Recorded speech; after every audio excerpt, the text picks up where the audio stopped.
El viento aullaba como un lamento ancestral. A través de las grietas de la antigua hacienda, un sonido que se había convertido en la banda sonora ininterrumpida de la existencia de Elena. Llevaba meses, quizás un año, recluida en aquella habitación solitaria del ala este, un castigo impuesto por su propia sangre. Sus padres, figuras imponentes y crueles, la habían desterrado a ese encierro, asfixiante tras su rotunda negativa a casarse con el marqués de Montemayor. Él era un hombre corpulento, de ojos pequeños y turbios, con una reputación tan sombría como su fortuna era vasta. Su sola presencia infundía en Elena un escalofrío que le helaba el alma, y la idea de unirse a él en matrimonio era una tortura insoportable, una cadena perpetua que no estaba dispuesta a aceptar. La humillación era diaria. Los sirvientes, antes afables, ahora la veían con lástima o, peor aún, con un desprecio apenas disimulado. Le llevaban escasas raciones de comida, como a una prisionera, y las pocas veces que se le permitía el paseo por el jardín era bajo la vigilancia estricta de 2 guardias fornidos, como si su espíritu indomable pudiera saltar las altas paredes de la hacienda. Las palabras de su padre resonaban en su memoria con la fuerza de un látigo. Deshonras a esta familia. Elena, eres un capricho inútil, una vergüenza. Te casarás con quien te digamos, o morirás aquí sola y olvidada. Su madre, siempre la sombra silenciosa y cómplice de su esposo, se limitaba a suspirar con resignación, sus ojos vacíos reflejando la misma falta de compasión que los de su progenitor. Elena no podía entender cómo, después de haberle prometido la felicidad y el amor verdadero, ahora la despojaban de su dignidad con tanta frialdad. Cada día que pasaba en esa prisión autoimpuesta, la desesperación se profundizaba, anidando en lo más hondo de su ser. Las horas se arrastraban interminables, marcadas por el monótono repicar de un reloj lejano y el incesante susurro del viento. A veces, en la quietud de la noche, escuchaba a los guardias hablar en voz baja, sus palabras entrecortadas llegando a sus oídos, como fragmentos de una vida que le era negada. Soñaba con la libertad, con el simple acto de caminar bajo el sol sin vigilancia, de respirar el aire fresco, sin el peso opresivo de las paredes. El único consuelo que encontraba era la lectura de viejos libros de aventuras que le permitían escapar, aunque solo fuera por un momento, a mundos donde las heroínas eran dueñas de su propio destino y el amor era una elección, no una imposición. Pero al cerrar las páginas, la cruda realidad de sus barrotes y el olor a encierro la devolvían a su cruel despertar. Su alma anhelaba algo más, algo que no podía definir, pero que sabía que existía más allá de esos muros. Una tarde, mientras el sol de Arizona se teñía de naranja y púrpura, al caer sobre el horizonte árido, Elena observaba a través de las rejas de su ventana la inmensidad del desierto. Era un paisaje vasto y libre, tan distinto a su propia prisión. En ese instante, un jinete solitario apareció en el horizonte, una silueta definida contra el sol poniente.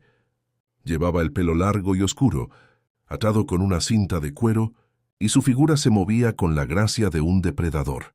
Su caballo era una visión de fuerza y velocidad, y Elena sintió una punzada de anhelo. Aquel hombre era un apache, lo supo al instante por su porte y su atuendo. Nunca antes había visto uno de cerca, solo había escuchado historias, cuentos de ferocidad y valentía, pero también de una conexión profunda con la tierra. La sola visión de aquel hombre libre, cabalgando sin ataduras, encendió una chispa de esperanza en el corazón de Elena, una chispa que creía haber extinguido hace mucho tiempo. Se preguntó qué sentiría al galopar por esas vastas extensiones, con el viento en el cabello y la inmensidad del cielo como techo. La libertad que encarnaba aquel guerrero contrastaba brutalmente con su propia existencia, despertando en ella una determinación latente. Observaba cada movimiento del jinete, su postura erguida, la forma en que se fundía con el paisaje, y una extraña sensación de familiaridad le invadió, como si en otra vida ese mismo desierto hubiera sido su hogar. El jinete se detuvo a cierta distancia de la hacienda, como si evaluara la situación. Elena contuvo el aliento, temiendo que fuera descubierto por los guardias, pero él no hizo ningún movimiento amenazador. Simplemente observó, sus ojos oscuros penetrando la distancia, como si pudiera ver más allá de las paredes que la aprisionaban. Luego, con un movimiento silencioso, se desvaneció entre los cañones cercanos, dejando a Elena con una extraña sensación de esperanza. ¿Podría ser él la llave para su libertad? Era una idea descabellada, una fantasía forjada en la desesperación, pero se aferró a ella con la tenacidad de una enredadera.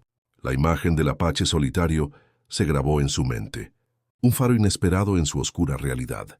Aquella noche, por primera vez en mucho tiempo, durmió con una tenue esperanza. La idea de que alguien, un completo extraño, pudiera haber notado su sufrimiento, le infundió un coraje renovado. Se preguntó si era posible que los espíritus del desierto, de los que tanto hablaban los libros, hubieran enviado a este hombre como una señal, un presagio de un cambio inminente. El mero pensamiento le dio fuerzas para soportar un día más. Los días siguientes, el jinete apache se convirtió en una presencia recurrente en la lejanía. Elena lo observaba desde su ventana, siempre a la misma hora al atardecer. Nunca se acercaba, simplemente observaba y luego desaparecía.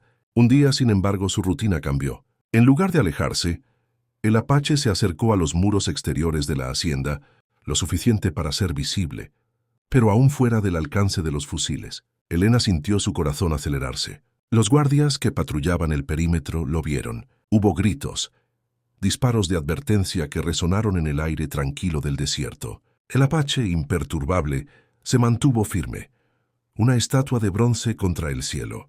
Luego, con un gesto lento y deliberado, levantó su mano derecha en señal de paz. Este gesto, tan inusual en un contexto de hostilidad, desarmó momentáneamente a los guardias. Elena observó con una mezcla de asombro y admiración la calma con la que el guerrero enfrentaba la agresión.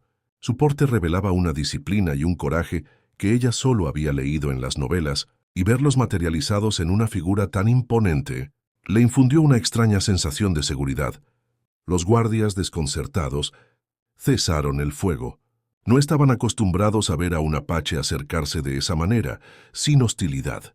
Uno de ellos, el capitán Mendoza, un hombre de pocas palabras, pero con una cicatriz en el rostro, que hablaba de batallas pasadas, se adelantó cautelosamente. «Identifícate, indio», gritó su voz ronca. El apache respondió en un español rudimentario, pero claro: «Soy Kian, busco a la mujer enjaulada». Sus palabras, aunque pocas, resonaron en el aire con una autoridad innegable. Elena, escuchando desde su ventana, sintió una oleada de asombro y gratitud. Él sabía de su existencia, de su cautiverio. Había venido por ella. La sorpresa de los guardias era evidente, y su capitán no sabía cómo reaccionar ante una situación tan insólita. La audacia de Kian era tan inesperada como su presencia. Elena no pudo evitar que una lágrima silenciosa rodara por su mejilla. Había pasado tanto tiempo sintiéndose invisible, olvidada, que el hecho de que alguien la buscara, y con tanta audacia, era abrumador. En ese momento, Kian se convirtió en mucho más que un jinete solitario. Era una promesa de que no estaba sola, una chispa de esperanza en la profunda oscuridad de su cautiverio. Los días se transformaron en una tensa espera. Kian, con una paciencia que solo el desierto podía forjar, mantenía su vigilancia. No atacaba, no provocaba, simplemente estaba allí, una presencia inquebrantable. Su presencia constante comenzó a inquietar a los padres de Elena. No podían entender por qué un apache se interesaría en su hija, ni por qué no se marchaba. La reputación de la familia estaba en juego. Los rumores comenzaron a extenderse por los pueblos cercanos. La hija de los de la Vega estaba siendo asediada por un indio salvaje. La vergüenza era inmensa. El padre de Elena, un hombre obsesionado con la imagen y el honor familiar, veía su autoridad desmoronarse ante los ojos de sus vecinos y aliados. La madre, más preocupada por la imagen social, se lamentaba en voz baja sobre la desgracia que se había cernido sobre ellos. La situación era insostenible para la familia. Los guardias, bajo la presión de los de la Vega, intentaron en varias ocasiones ahuyentar a Kian con disparos al aire y amenazas, pero él permanecía impasible, una roca en la marea. Su inmovilidad, más que cualquier acto de agresión, era lo que los desquiciaba. La historia de la mujer enjaulada y el indio que la esperaba se había convertido en una murmuración constante en la región, una afrenta directa al orgullo de una familia, que valoraba su nombre por encima de todo. Una noche, mientras una luna llena iluminaba el desierto con una luz plateada, Elena fue sacada de su habitación por sus padres. Estaban furiosos, sus rostros contraídos por la ira. «Por tu culpa, Elena, somos el hazmerreír. Ese salvaje no se va. No podemos permitir esta afrenta». Su padre, con los ojos inyectados en sangre, le informó que el marqués de Montemayor había sido notificado y que el matrimonio se adelantaría. «Mañana al amanecer serás la marquesa de Montemayor, te guste o no. Y ese indio será un ejemplo para todos». La amenaza en sus palabras era clara. El destino de Kian sería un castigo ejemplar para cualquiera que osara desafiar la voluntad de los de la Vega. Elena escuchó estas palabras con un nudo en el estómago, pero ya no había miedo en su mirada, sino una fría determinación. La desesperación había sido reemplazada por una decisión inquebrantable. Sabía que no se casaría con Montemayor, ni permitiría que Kian sufriera por su causa. Elena sintió que el aire se le escapaba de los pulmones. Mañana era su última oportunidad. Regresó a su habitación, el corazón desbocado. Miró por la ventana y allí, a la distancia, estaba Kian. En un acto desesperado, tomó un trozo de tela blanca de su vestido y lo ató a un pequeño broche de su pelo, haciéndolo ondear frenéticamente. Kian, a pesar de la distancia, pareció notarlo. Hubo un instante de quietud, y luego, para su sorpresa, él respondió. Encendió una pequeña fogata. Una señal que solo ella vería, una promesa en la oscuridad.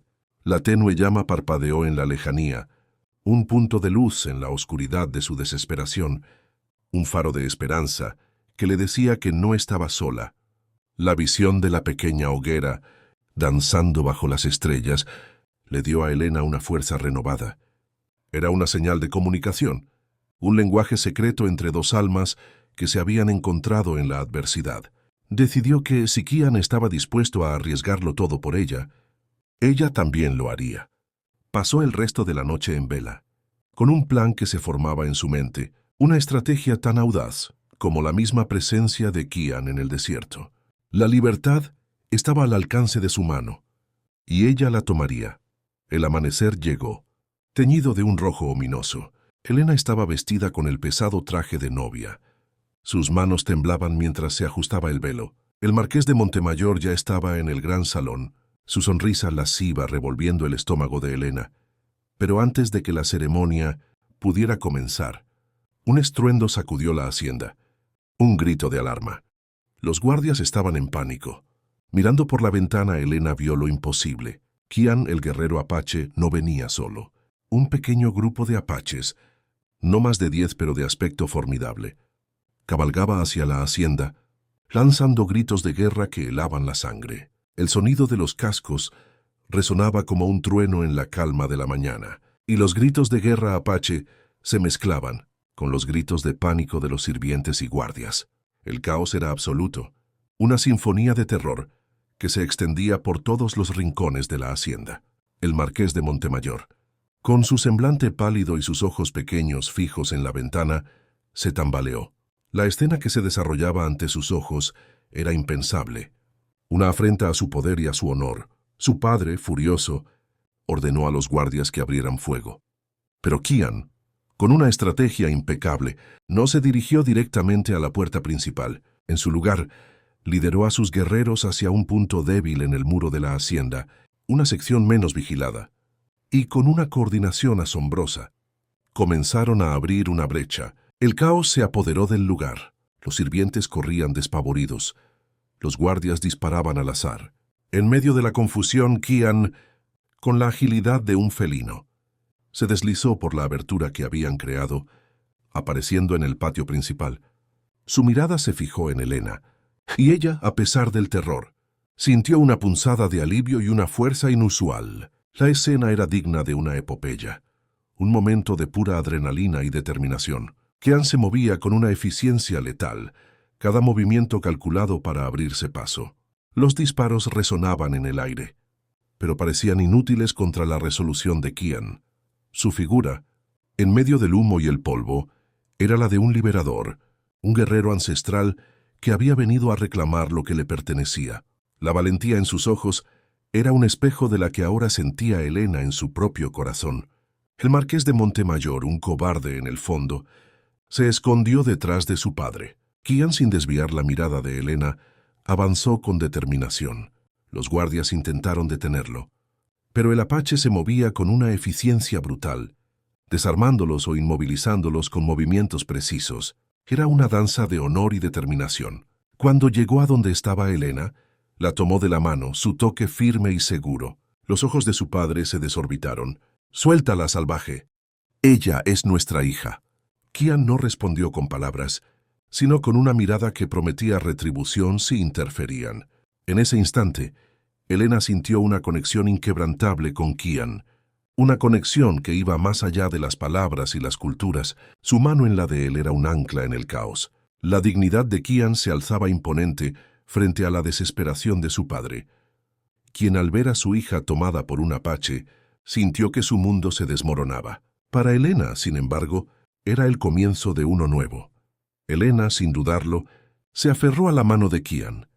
Sintió una oleada de valor recorrer su cuerpo. Juntos, se abrieron paso entre el pandemonium. El padre de Elena, en un último intento desesperado, desenvainó una espada ornamental y se abalanzó sobre Kian, pero el apache, anticipando el movimiento, lo esquivó con facilidad y, con un golpe preciso, lo desarmó, haciendo que la espada cayera al suelo con un estruendo metálico. El marqués de Montemayor, al ver la derrota de su futuro suegro, huyó despavorido.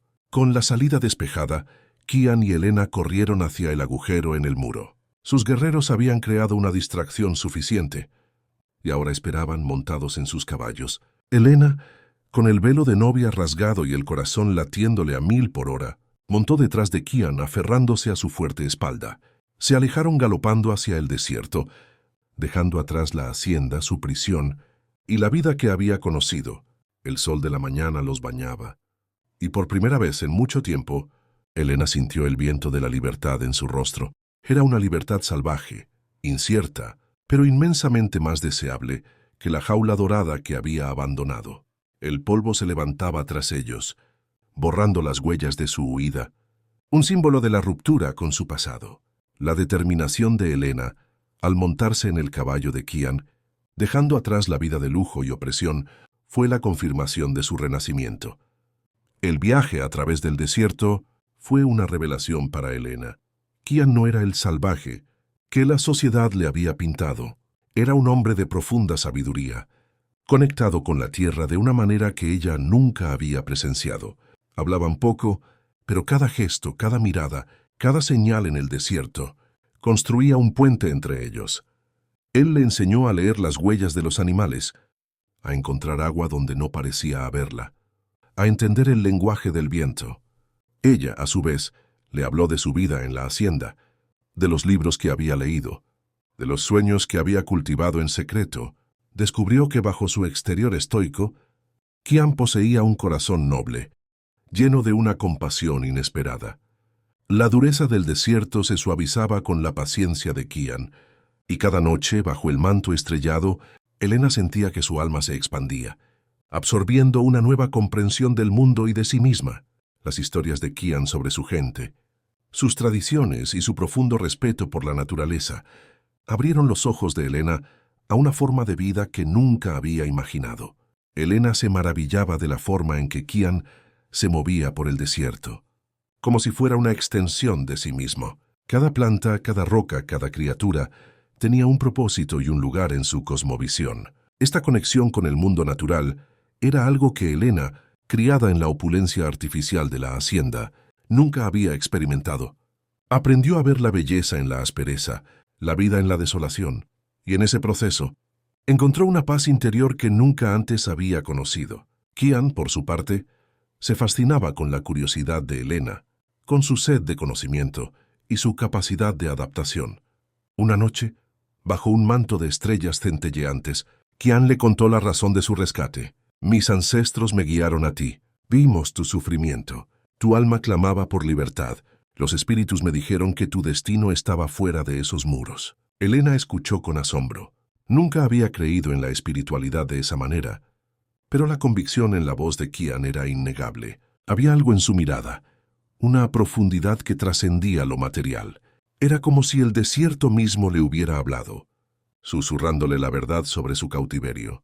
La conexión de Kian con la tierra y los espíritus era tan profunda que Elena no podía sino maravillarse. Era una conexión que su propia cultura, tan centrada en lo material, había perdido. La narrativa de Kian sobre sus sueños y visiones era tan vívida que Elena sentía que también ella formaba parte de esa ancestral guía.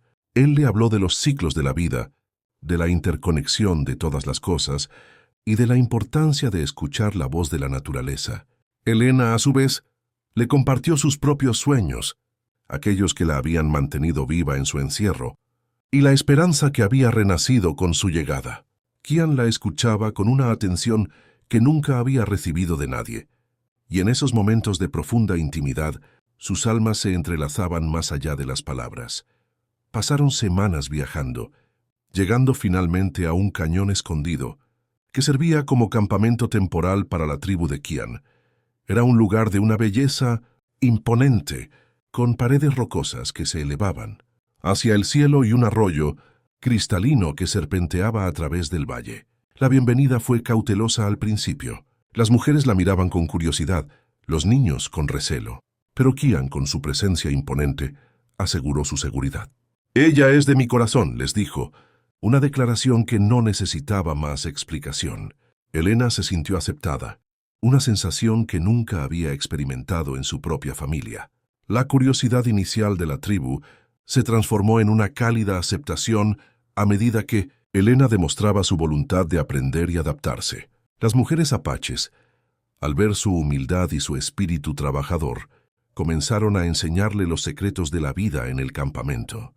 Desde la preparación de alimentos hasta el arte de la cestería, Elena, lejos de sentirse como una extraña, encontró una comunidad en la que se sentía verdaderamente valorada.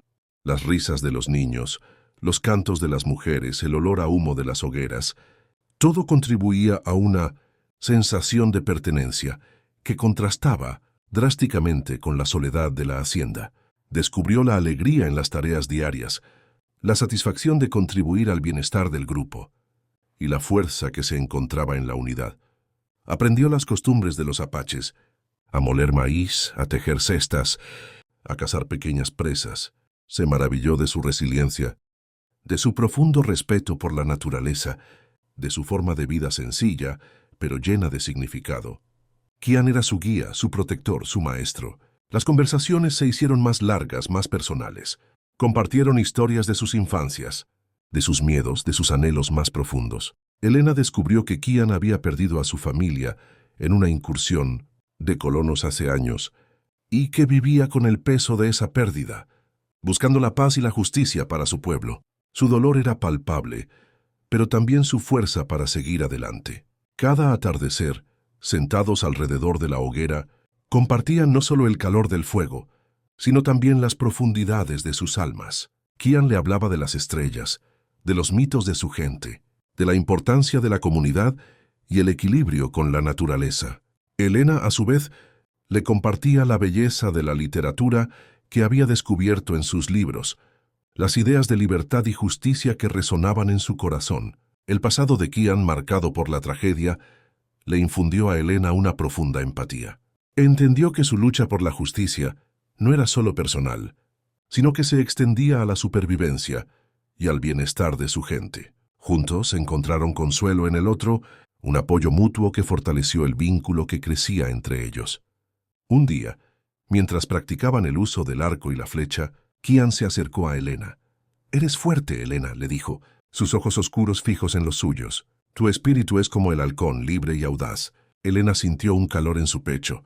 Había pasado tanto tiempo sintiéndose débil e inútil, que las palabras de Kian eran como un bálsamo. Fue en ese momento, bajo el sol abrasador del desierto, que se dio cuenta de que lo amaba. No era un amor de conveniencia, ni un amor impuesto, sino un amor forjado en la adversidad, en la complicidad y en la admiración mutua. Su amor no necesitaba palabras elaboradas, Se expresaba en los gestos, en las miradas, en el profundo respeto que sentían el uno por el otro. Elena, que una vez se había sentido atrapada y sin voz, había encontrado en Kian no solo un liberador, sino también un compañero de alma, alguien que la veía no por su apellido o su dote, sino por la persona que realmente era. La sencillez y la honestidad de Kian eran un contraste refrescante con la falsedad y la superficialidad a las que estaba acostumbrada. En sus brazos, bajo el vasto cielo del desierto, Elena descubrió la verdadera pasión, un sentimiento que iba más allá de lo físico y que resonaba en lo más profundo de su ser. La noticia de la fuga de Elena y la humillación de su familia llegó a oídos del marqués de Montemayor, quien, herido en su orgullo y con un profundo deseo de venganza, no descansó hasta encontrarlos. Contrató a un grupo de mercenarios y hombres de fortuna, liderados por un hombre llamado Vargas, un exsoldado con una reputación de crueldad despiadada. La presencia de este grupo, el marqués al frente, se convirtió en una sombra oscura que acechaba en el horizonte.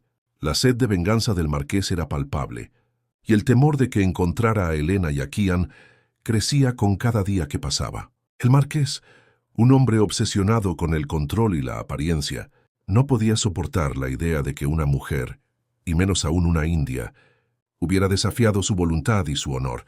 Su ira se alimentaba de la humillación pública y estaba dispuesto a gastar hasta su última moneda para recuperar lo que consideraba suyo.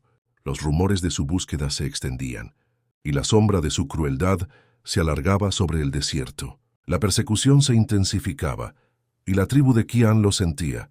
Los exploradores traían informes de un número creciente de hombres armados, cada vez más cerca de su territorio. La paz que habían encontrado era frágil, y sabían que el enfrentamiento era inminente. El invierno se acercaba, y las tribus apaches se preparaban para moverse a sus campamentos de invierno. La vida era más dura, y la necesidad de permanecer ocultos era mayor. Un día, mientras Kian y Elena estaban cazando, se encontraron con un grupo de exploradores del marqués. Hubo un enfrentamiento breve pero intenso. Kian y Elena lograron escapar, pero supieron que su ubicación había sido comprometida. El peligro era inminente. El marqués de Montemayor se estaba acercando. Kian, con su instinto de guerrero, sabía que el enfrentamiento final era inevitable. No podían seguir huyendo.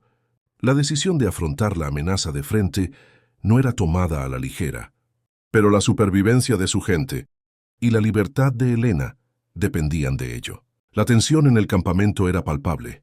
Los niños jugaban en silencio, las mujeres preparaban la comida con prisa, y los guerreros afilaban sus armas, sus rostros serios y concentrados. Kian y Elena pasaban largas horas discutiendo la mejor estrategia, analizando el terreno, anticipando cada movimiento del enemigo. Kian convocó un consejo con los ancianos de la tribu. La situación era grave. No podían arriesgar a todo el pueblo por 2 personas. Elena, con el corazón encogido, se ofreció a irse a hacer un señuelo. «No», dijo Kian con firmeza, «somos uno ahora. Lucharemos juntos». El plan que idearon era audaz y arriesgado. Sabían que el marqués, obsesionado con la venganza y la recuperación de su honor mancillado, lo seguiría hasta el fin del mundo. Y ese fin, pensó Kian, sería en su propio terreno, donde la ventaja era suya. Los ancianos, con la sabiduría de los años y la experiencia de innumerables batallas, escucharon atentamente a Kian. Aunque la propuesta era arriesgada, la determinación en los ojos de Kian y el valor de Elena los convencieron. La comunidad, siempre unida en el peligro, se preparó para la batalla no con miedo, sino con la resolución de proteger su forma de vida y a los suyos. La unidad de la tribu, su solidaridad y su lealtad incondicional a Kian y a Elena, conmovió profundamente a esta última. La estrategia consistía en atraer al marqués y a sus hombres a un cañón, estrecho y traicionero, conocido solo por los apaches. Sería una trampa perfecta, un lugar donde su número y armamento serían una desventaja en el terreno rocoso y escarpado. La tribu se movió sigilosamente, dejando atrás un rastro sutil para guiar al enemigo. Elena, ahora con el cabello más largo y la piel curtida por el sol, se sentía más fuerte que nunca. Había dejado atrás a la joven asustada de la hacienda. Había encontrado su propia valentía en el desierto. Los días previos a la confrontación, Elena y Kian trabajaron juntos, preparando las defensas naturales del cañón, moviendo rocas, camuflando posiciones. Elena, lejos de ser un estorbo, demostró ser una aliada valiosa, con una mente aguda para la estrategia y una determinación inquebrantable. Su resistencia física y mental había crecido exponencialmente desde que dejó la hacienda, y su espíritu indomable era ahora una fuerza poderosa. Cada detalle fue planificado con meticulosa atención, desde la posición de cada guerrero hasta el momento exacto para desatar la trampa. El marqués de Montemayor, con Vargas a la cabeza, cayó directamente en la trampa. Sus hombres, armados hasta los dientes, avanzaron por el cañón, convencidos de que estaban a punto de acorralar a sus presas. Kian, junto con sus guerreros, esperó pacientemente, escondidos entre las rocas. Elena, armada con un pequeño arco que Kian le había enseñado a usar, estaba a su lado, su corazón latiendo con una mezcla de miedo y determinación. La tensión era palpable, el silencio del cañón roto, solo por el murmullo del viento y el crujido de las rocas, bajo los pies de los hombres que avanzaban. Cada apache, cada flecha, cada piedra estaba en su lugar esperando la señal. La espera parecía una eternidad, pero la disciplina de Kian y sus guerreros era inquebrantable. El aire se cargó de una electricidad extraña, el presagio de la batalla inminente. Elena respiró hondo, aferrando el arco, sintiendo el peso de la responsabilidad, pero también una inesperada sensación de poder. Cuando el marqués y sus hombres estaban en lo más profundo del cañón, Kian dio la señal. Una lluvia de flechas cayó sobre ellos, seguida por rocas que rodaron por las laderas, creando el caos. Los hombres del marqués, atrapados y sin cobertura, entraron en pánico. Vargas, el mercenario, intentó organizar la resistencia, pero la confusión era total. Kian y sus guerreros, con la ventaja del terreno y el conocimiento del lugar, atacaron con precisión y ferocidad. El cañón se convirtió en un torbellino de gritos, disparos y el sonido metálico de las armas. Los hombres del marqués, desorientados y superados, no podían hacer frente a la agilidad y el conocimiento del terreno de los apaches. Elena, con una puntería sorprendente, disparaba flechas con calma, sintiendo una extraña conexión con cada disparo, como si cada flecha liberara un poco de la opresión que había sufrido. La batalla fue corta pero decisiva. Los gritos de los heridos y el estruendo de los disparos llenaban el cañón, mientras los apaches se movían como sombras, diezmando al enemigo. La estrategia de Kian había sido impecable. En medio de la refriega, el marqués de Montemayor divisó a Elena. Con los ojos inyectados en ira, desenvainó su espada y se abalanzó sobre ella. «Perra traidora, vas a pagar por esto». Kian, al ver el peligro, se interpuso. La lucha fue brutal. Un choque entre la civilización y la naturaleza, entre el odio y la protección. Kian luchó con la gracia de un depredador, esquivando los golpes torpes del marqués y devolviéndolos con una fuerza calculada. Finalmente, con un movimiento rápido, Kian desarmó al marqués y lo inmovilizó contra una roca, su cuchillo tribal en la garganta del hombre. Los ojos del marqués, antes llenos de arrogancia, ahora mostraban un terror crudo. La furia de Kian era palpable, pero también su control. No era una batalla por la sangre, sino por la justicia y la libertad. La espada del marqués, un símbolo de su poder opresivo, cayó al suelo con un tintineo, silenciando sus últimas amenazas. Fue entonces cuando Kian hizo una revelación que heló la sangre del marqués y de los hombres que aún quedaban en pie. «Sabemos quién eres realmente». «Montemayor», dijo Kian, su voz resonando en el cañón. «No eres más que un ladrón de tierras, un asesino. Hemos encontrado pruebas, documentos, que demuestran que tu fortuna fue amasada con la sangre de inocentes, de familias a las que despojaste de sus propiedades, incluyendo la verdadera fortuna de la familia de Elena, que te fue robada por medio de engaños y falsificaciones». Kian había pasado meses, con la ayuda de exploradores y comerciantes apaches, investigando los orígenes de la vasta fortuna del marqués. Había descubierto una red de corrupción, amenazas y falsificaciones que se extendía por años. Había recopilado pruebas irrefutables, documentos sellados y testimonios de víctimas silenciadas, Todo esto con la intención de no solo liberar a Helena, sino de exponer la verdad detrás de la fachada de honor y respetabilidad del marqués. La revelación de Kian fue un golpe aún más devastador que la derrota militar. La cara del marqués se puso lívida. Era una verdad que había mantenido oculta durante años, su oscuro secreto. Vargas y los mercenarios, al escuchar la verdad y ver a su empleador expuesto como un criminal, comenzaron a dudar. El honor de Kian y la justicia de su causa quedaron patentes. No solo había liberado a Helena de una vida de opresión, sino que había descubierto una verdad más profunda, una verdad que exponía la corrupción de aquellos que se creían por encima de la ley. Los mercenarios, hombres que se movían por el dinero, no tenían lealtad a un tramposo.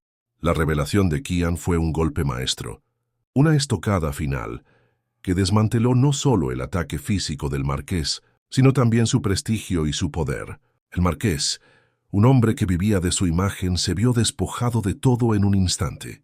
Los pocos hombres que quedaban del marqués bajaron sus armas, sus ojos fijos en la figura derrotada de su líder.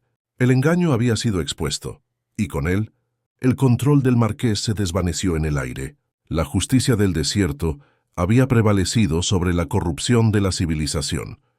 Los hombres del marqués, al darse cuenta de la verdadera naturaleza de su jefe y de la inutilidad de su lucha, se rindieron. Vargas, un hombre pragmático, sabía cuándo estaba superado. El marqués de Montemayor fue atado y llevado de regreso por sus propios hombres, humillado y expuesto públicamente. La noticia de su caída se extendió como un reguero de pólvora, y la justicia, tan esquiva para los poderosos, finalmente lo alcanzó. Sus propiedades fueron incautadas, y los bienes que había robado a la familia de Helena, entre otras, fueron restaurados.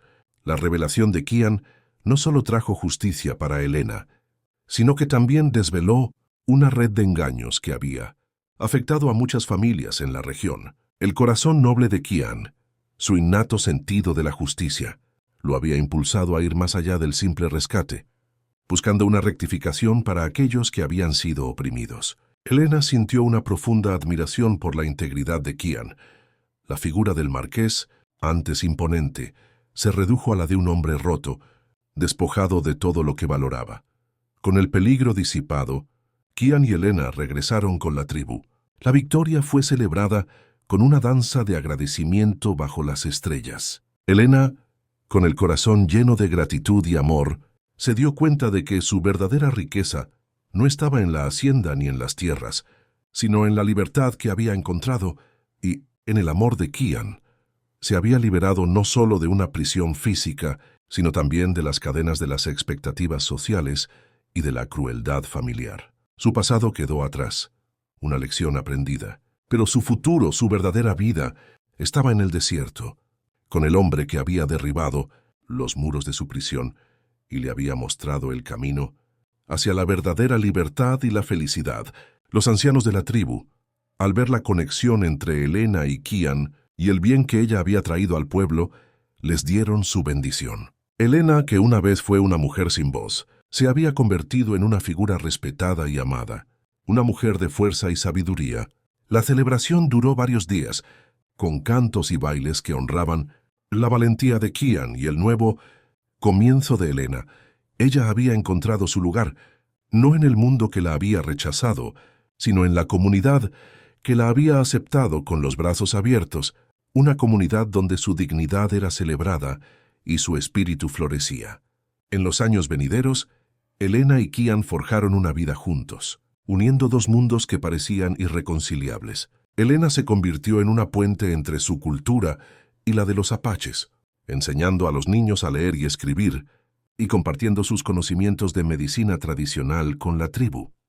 Kian, a su vez, le enseñó más profundamente las costumbres de su pueblo, la sabiduría ancestral y la conexión con la tierra. Su amor creció con cada día, un amor profundo y respetuoso, basado en la igualdad y la admiración mutua. Establecieron un hogar en un valle fértil, donde la tribu podía prosperar en paz. Helena ayudó a organizar un sistema de comercio justo con los pueblos vecinos, asegurando que los apaches recibieran un trato equitativo. Su inteligencia y su compasión la convirtieron en una líder informal, una consejera respetada por todos. Sus hijos crecieron fuertes y curiosos, aprendiendo de ambos mundos, llevando consigo la herencia de dos culturas distintas, pero unidas por el amor de sus padres. Kian y Elena demostraron que las diferencias podían ser una fuente de fortaleza, no de división. Tuvieron hijos, niños que crecieron con la fuerza del desierto y la inteligencia de sus padres, con el corazón noble de Kian y la determinación de Elena. Nunca regresó a la hacienda, ni volvió a ver a su familia. Su pasado quedó atrás, una lección aprendida, pero su futuro, su verdadera vida, estaba en el desierto, con el hombre que había derribado los muros de su prisión y le había mostrado el camino hacia la verdadera libertad y la felicidad.